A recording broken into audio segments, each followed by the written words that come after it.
na shamba la Eden pande ya juu Kenya ilikuwa imefika wapi?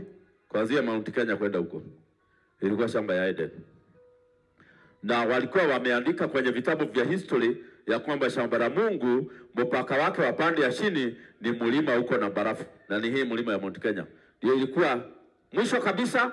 Na Musa mwenyewe kwenye vitabu vyake ameandika ya kwamba tulipokuwa tunaenda kupigana vita vya Farao, tuliona mlima ambaye uko na theluji na uko katikati ya jangwa na mahali ambapo pana joto. Walikuja mpaka Musa wakaona mpaka Mount Kenya wakipigana vita za Farao. Na wakati Musa alifika hapa Ethiopia akipiga maadui wa Farao, ndio waliteremka pande hii ya chini wakaenda mpaka South Africa. Aliongea na mfalme wa Ethiopia. Mfalme wa Ethiopia akamwambia Musa, kwa nini unapata ushindi mkubwa namna hii na wewe? Ninaona wewe ni tofauti na wa Misri. Ndio Musa alikaa kwake akamwambia, nitakwambia ni hadithi mrefu. Sisi ni Wayahudi. Sisi ndio Mungu alikuwa na sisi kwa baba yetu Ibrahim. Akamwambia story hiyo yote. Hawa Musa ndio walifanya Ethiopia iamini kuliko sisi na iweze kushika mambo ya Mungu hata kuliko Kenya na mbali sana. Na hapo ndipo Musa waliingia kwa agreement na mfalme wa Ethiopia. Akamwambia siku ile Mungu wa mbinguni atawakomboa kutoka Misri, awapeleke hiyo nchi umeniambia, uniahidi na uniapie utaoa hii msichana yangu. Na hapo ndipo walikubaliana. Musa alikuwa anaona hiyo ni kitu iko bali. Akasema nitamuoa, lakini hata hawakupendana, hata hakuna kitu ile. Wakati mfalme alisikia Musa amegawanya Red Sea, alimletea msichana jangwani. Unaweza kuwa umemake agreement huko nyuma, ni vile hazijatekelezwa, maana hauna cash na haujajulikana. Waasha Musa ajulikane, nabii ambaye ametengeneza njia katika Red Sea, nabii ametoa watu wa Mungu amewapeleka Canaan. Baba na ni mfalme mwenyewe alipita, wakaenda pale Red Sea iko karibu kushikana na hivi. Wakati unatoka Red Sea ukikuja Kenya, kuna mahali Red Sea imekaribiana sana, hata meli nyingi haziwezi kupitana hapo. Hapo ndio zamani walikuwa wanavuka. Wakavuka wakaenda mpaka jangwani. Musa akapelekewa msichana. Na vile Musa ni mtu wa principles, akasema kama vile nilikuwa hidi nimemuoa. Miriam akamuita kado, Musa umeoa Muethiopia. Musa akajaribu kuambia Miriam, tafadhali Miriam, wakati nilikuwa napigana vita za Farao niliona nikafanya agreement na huyu mtu, sikuwa nafikiria atakuja, wamemuleta, siwezi kukataa. Miriam akasema basi na wewe usituongoze, umchukue na usituongoze. Ndio ile vita ilitokea. Mungu alishuka kutoka mbinguni akatandika kina Miriam na hata Mungu wa mbinguni kitu hata kuharibika. Akasema Musa ni kama mtumishi wangu.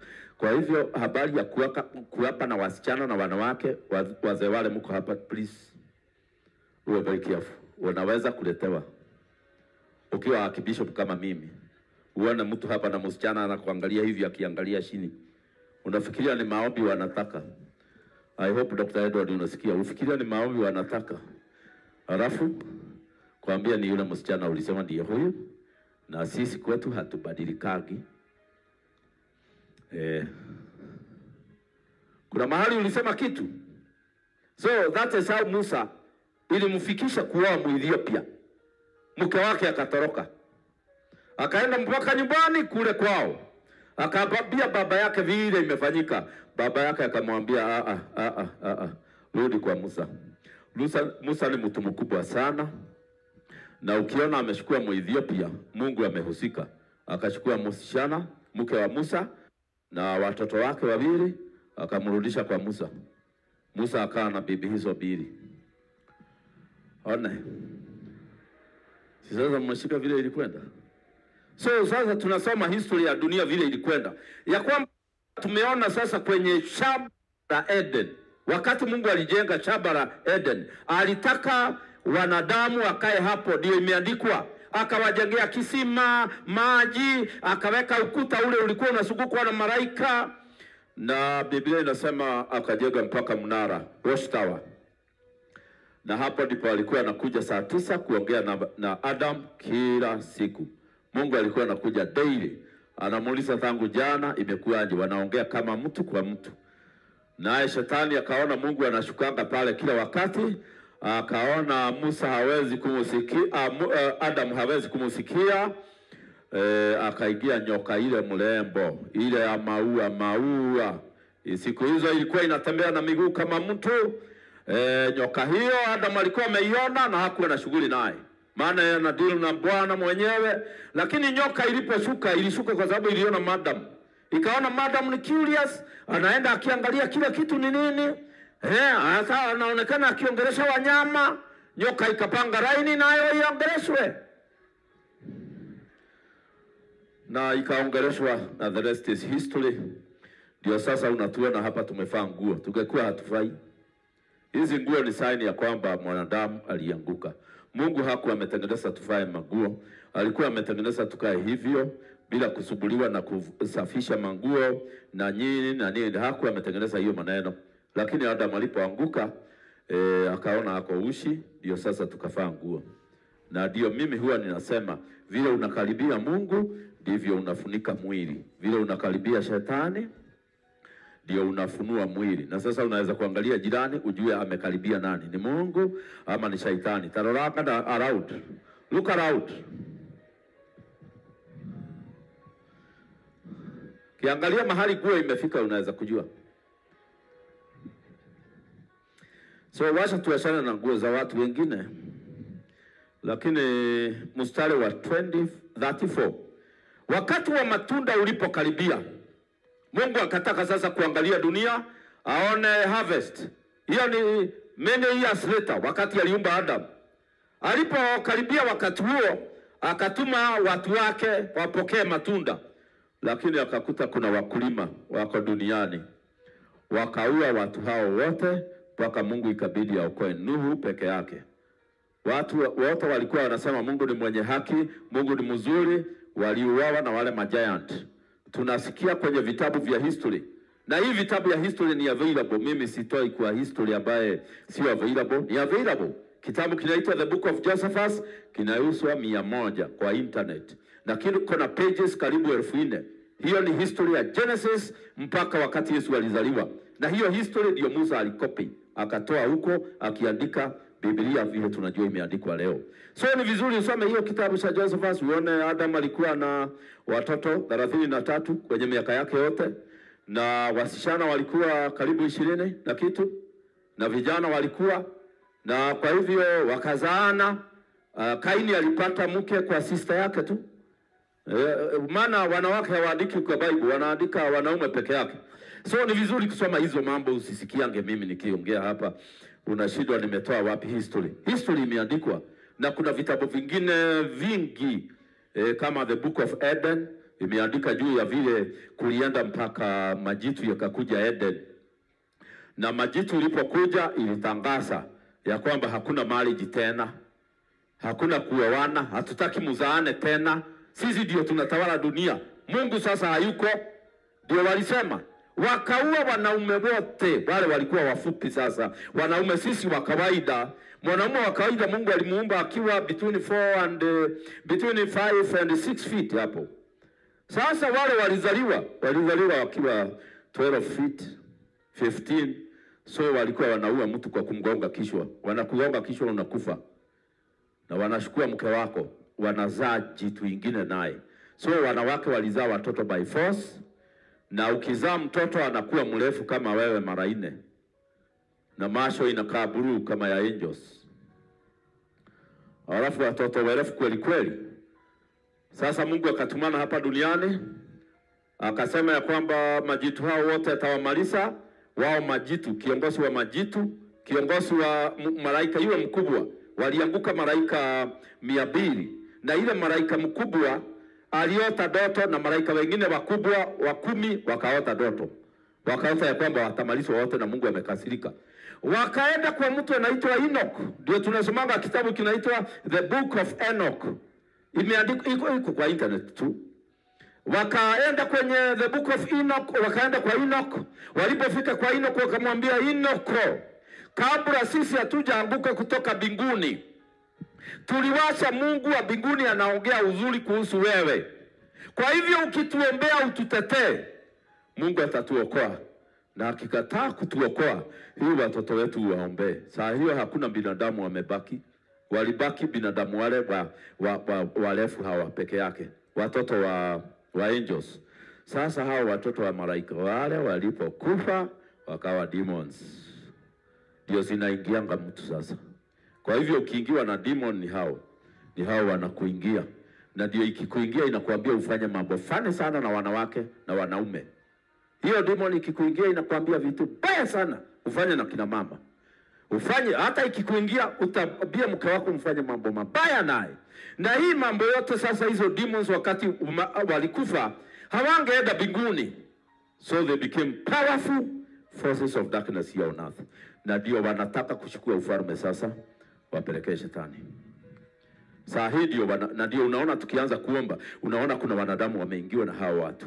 Ni organization ya kupeleka ufalme wote kwa shetani, na wanasema watafanya wanadamu wafanye dhambi mpaka Mungu aseme dunia sitaki, ati awashie dunia hii shetani milele na milele. Ndio sasa wakuje waitawale wafanye uovu ule wote wanataka. Naye Mungu akasema amewapa muda. Sasa washa tusikie vile kulikwenda. So mumeona rebellion mahali ilianza. Shetani wakati alikosana na Mungu ameanguka na malaika wake kiasi 1/3 ya all angels in heaven walianguka naye. Alafu angels wengine kadhaa kama about 200 wakaanguka hapa wakaoa. Hawa ndio walijaza dunia. Walikuwa wanazaa watoto 10, 20. Na hiyo watoto mama akienda kunyonyesha mtoto anakuwa mrefu kuliko yeye. Na wengi waliua mama zao, akiwa mkubwa anaua mama yake. So kukawa violent mpaka Mungu akiwa mbinguni akatazama akasema nitalete mvua. Akasema watu wale nimeona wamebaki dunia righteous, wananifuata. Maana wale wanadamu wa kawaida walikuwa wamebaki, walikuwa wamesubmit kwa hiyo majitu na hiyo watoto wako na hekima ya kibiguni ambayo sio ya kawaida. Hawa ndio walifundisha wanadamu kwenda kwa miti na kuchagua miti kadhaa, wanapata miti ingine inaponya. Hawa ndio walifanya hiyo kazi. Wakaonyesha wanawake kuroga, wanawake wakawa warogi. Ni hao wa malaika walianguka, walionyesha kina mama kuroga. Mpaka Mungu akasema mkishika mwanamke mrogi muue. Maana walikuwa wamefundishwa na hao malaika. Unajua mwanamke akiwa mshawi anaua watu wote mpaka mama yake, brothers zake wote, hana huruma. Mwanaume akiwa mshawi akanashika na huruma kidogo, lakini wadada hawashikagi na huruma, sijui akona nini. Na ndio Mungu akasema mwanamke mshawi mkimuona mumuue, lakini hakusema mshawi mwanaume auawe, ni mwanamke mshawi. Kama nyumbani kwenu kukiwa na mwanamke aingie pande ya ushawi, anaua everybody in the family. Haogopi, hata hana rafiki. Kila mtu akimwangalia hivi bwana anajidai ati aliolewa, anaua. That's why he said that. Na walifundishwa kuroga na hiyo fallen angels. So fallen angels wote wakakuja wakakamatwa, na Biblia inasema wote walishikwa 200, wakashikwa wakaenda wakafungwa jela tofauti mahali huku duniani. Wengi wamefungwa pale River Euphrates mpaka leo. Wengine wakaenda wakafungwa Abyss ni na huko juu kule ambapo hakuna mtu anaenda. Walifungwa huko na malaika. Na Biblia inasema ya kwamba waliposhikwa wote, watoto wao sasa wakakufa na maji. Zikawa daimono. Ndio zinatusubua hapa. Ndio silikuambia ukarale kwa mke wa jirani na anafanana na mkeo. Wadada ndio inakuambia uolewe mara 10 hiyo demon. Ikikuingia inakuambia uolewe na watu 10. Unaolewa na huyu inakuambia angalia mwingine mrembo. Unaolewa na mrembo unagundua hana pesa nyingi na kuambia billionaire anakutaka. Na kuambia by the time umalize wanaume wamefika 20 ama 30. Hata kuna dada aliniambia sasa ndio amefikisha wanaume 200. Na nilikuwa ninataka saadi hii kuuliza kama wanawake wale hawajawahi kuguzwa na zaidi ya mwanamume mmoja wainue mkono. Nikaona nisiulize hiyo swali. Nyinyi mnaonaje? Niulize ama nisiulize? Wadada Bwana asifiwe. Ni nyinyi nataka kuuliza swali. Niwaweke hiyo swali nisiwaweke? Mmesikia wamekataa kabisa. Daktari Edward, kunaweza kuharibika wamekataa. Je, na wanaume ni waulize nisiwaulize? Wadada kumbe mnaongea hapa ati tuulizwe. Na nyinyi hamtaki tuulize. So sasa unajua kwa nini nimeuliza hizo swali? Ndio uangalie extent ya ufalme wa darkness vile umeshika wanadamu wa kawaida. Mwanadamu piwa ambaye ataenda kwa mkewe akiwa piwa, hajajichanganya na mwanamke mwingine, ni kamoja. Mwanamke ambaye ataolewa na mume na haja kuwa na mwanaume mwingine ni kamoja. Kwa sababu kingdom ya darkness inatupeleka kwenye mahali kama kondoo vile huwa zinapelekwa, zinashijwa zote. Sasa tunaenda tukipelekwa. Njia imekuwa nyembamba. Dunia imetufanyia njia nyembamba mpaka hata mtu mzuri anasema nitafanya dhambi. So tulikuwa tumefika verse 35. Wale wakulima wakakamata watumwa wake, huyu wakampiga, huyu wakamuua, na huyu wakampiga kwa mawe. Nyinyi mnakumbuka ya kwamba hii sasa inaongea habari ya Mungu wakati alituma manabii hapa duniani wakuja waongee na watu wa dunia, ambaye anawaita wakulima, waambie Mungu anataka haki, Mungu anataka matunda ya haki, Mungu anataka watu wazae watoto wa haki. Alitandikwa mawe. Hata leo hii ujumbe ninahubiri, hatujui kama utahubirika 10 years to come. Unaweza kupata hauna washirika. Unaonaje wewe? Nilikutanisha watu kama nyinyi. Nikasema ya kwamba kama kuna mtu yoyote ambaye tangu uzaliwe, huyu mke uko naye ndio wa kwanza na haujawahi kuguza mtu mwingine, mume huyu ndio wa kwanza, nikasema wasimame. Hakuna mtu alisimama mpaka wahubiri. So watu wote walikuwa na huyu ndio wa tatu. Hata kama walifanya harusi takatifu walifanya na waine na watano. Hata kuna mtu alisema alifanya na wa 51. Lakini kwa sababu umeokoka sasa hatuwezi kuhesabu hawa. Lakini ilituonyesha extent ya decay ambaye imeingia kwenye dunia hii ikiongozwa na shetani. Anataka watoto wote wazaliwe wakiwa na DNA 10 badala ya 1. Na kuna kitu kinaitwa genes kiko ndani ya binadamu. Mwanamke ambaye amekuwa na mwanamume mwingine akizaa watoto watashika genes hata ya yule alikuwa naye mbeleni. Sasa unakuta unazaa kama mtoto, Yesu umefanya harusi, lakini umewahi kuwa na wanaume 20. Kwa hivyo kama mtoto kanakuwa na 21 personalities. Mpaka unashindwa yeye kenyonga ama na mtoto. Kwa sababu watu 20 waliwasha jinsi zao ndani ya mama. Wakati waliwasha sehemu yao ndani yake. Sasa mama amezaa na mwanaume mmewe. Na hako na wengine 20 wanatembea kwenye mwili. Mtoto anazaliwa akiwa na 21. Mpaka unaangalia mtoto hivi unasema isipokuwa ni vile anafanana na sisi. Huyo ningesema si wetu. Maana unaona kabisa hashiki laini za heaven. Anashika laini hauelewi ni gani. That is the sad affair. Na hiyo sasa tena edeni kwa Google msome science hiyo vile imeandikwa. Ya kwamba science test vile wamefanya ukaguzi kwenye mambo ya jinsi za watu, wakaona ya kwamba mwanamume na mwanamke wakishikana, alafu washikane tena na mwingine, jinsi ya wale wa kwanza iko ndani ya mama na iko ndani ya mzee. Kwa hivyo yule mtoto atazaa iko na kasehemu ya wale wawili wa mbele. Na wada wanadamu wamekuwa hawaeleweki. Leo anakuambia Yesu ni Bwana, anaongea ribakanta, anafanya hivi rapaba mpaka unasema tumepata nabii. Kesho anakuambia nenderanyu ile huwa enani. Yaani unashindwa, ulitoka kwa la mashanda ukakunywa pombe. Mpaka unashaka hii watu tuko nao ni gani? Ka prophetess kengine kalikuwa kanatutabiria mpaka washirika wanajitakasa wakiwa nyumbani, maana katatutoa hapa. Kalikuwa kanaandika tu karatasi kadogo. Wakati pastor ako karibu kuhubiri, karatasi inaletwa. Bwana anasema mtumishi wa Mungu usisimame pale mbele ya watu, ujitakase kwanza. So nimetuma pastor ahubiri, pastor amepewa karatasi, ukisimama pale mbele tutakutibua mbele ya watu vile umefanya. So nikaambiwa na leo ibada watu waliimba nyimbo za kigosho, ibada ikaisha. Nikauliza pastor yule nilituma, wewe na kutuma kwa kanisa unaibisha nyimbo za kigosho? Akaniambia hapana, ni hii karatasi nilipata, kanitolea. Kameandikwa vizuri, mundu wa Ngai karugame mbele ya andu kana tukuanike. Ni ule awekete, usisimame mbele ya watu ama tukuanike. Nikamwambia kwani ulifanya kitu?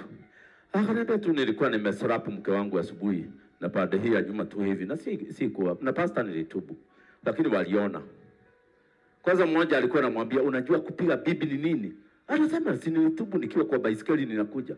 Akaambia Bwana amesema pale kilibwa kigosho kikai. Shida ni kwamba sasa yule nabii naye wakati tu anaendelea kufanya hivi anageuka anakuwa mtu mwingine, anatuletea kama mtoto, alafu anakaleta dedication. Paka unasikia kama utasimamisha dedication, useme hakuna dedication, okay, imeisha. Ni sasa huwezi kusimamisha, maana tena kuna wanawake wazuri wana dedicate watoto. Na nabii hata kama niko na mapasta wengi, nabii ana time mahali nina dedicate, anasema wangu ni special, anadedicatiwa na mhubiri mwenyewe Harrison Ng'ang'a. Ninaomba Mungu, namwambia Mungu wacha niseme nimechoka, hao watoto wengine wae dedicated na wengine. Bwana ananiombea dedicate watoto. Ni watu wazima wamefanya dhambi, si watoto. Hata hauwezi kumuuliza baba ya mtoto ni nani, maana unajua hakuna baba. Sometimes tunalala vibaya sana jioni ya dedication. Mtuombeage sana. Bwana Yesu asifiwe. Si kuna tusichana tunakaanga hapa alafu kanakuwa na mimba hapa kakiwa ka intercessor hapa. Kakipata mtoto kakisikia ni dedication, anapanga line hapa na songa kama nini.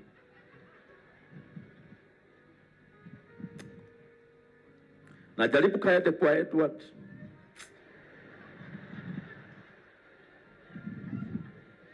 kasema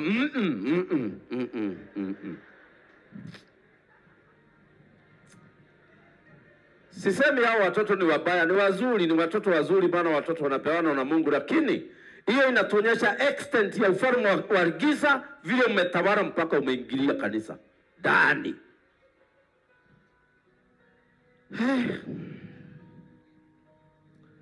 Bwana Yesu asifiwe. Hiyo maneno mnaisikia? Sasa mnasemaje? Kingdom ya darkness imekupelekaje? Imekufikisha wapi? So mimi nasema tuendelee, lakini hata hiyo kingdom ya darkness inatunyang'anya wasichana hapa kwa kwaya. Na kwaya iko hapa niko. Unaona wameangalia pande ile mko, tunahubiri na wao. Alafu inasomoachi. Nakuta kasichana hakako hapa. Na akawezi kutatika. Ukijaribu kukauliza, wanakuuliza mtoto ni Mungu anapeana ama ni wanaume? Unamwambia ni Mungu. Basi Mungu amenipa. Sasa mtu akikuuliza mtoto anapeana kwa nani, unaweza kumwambia ni wanaume wanapeana? Si ni Mungu?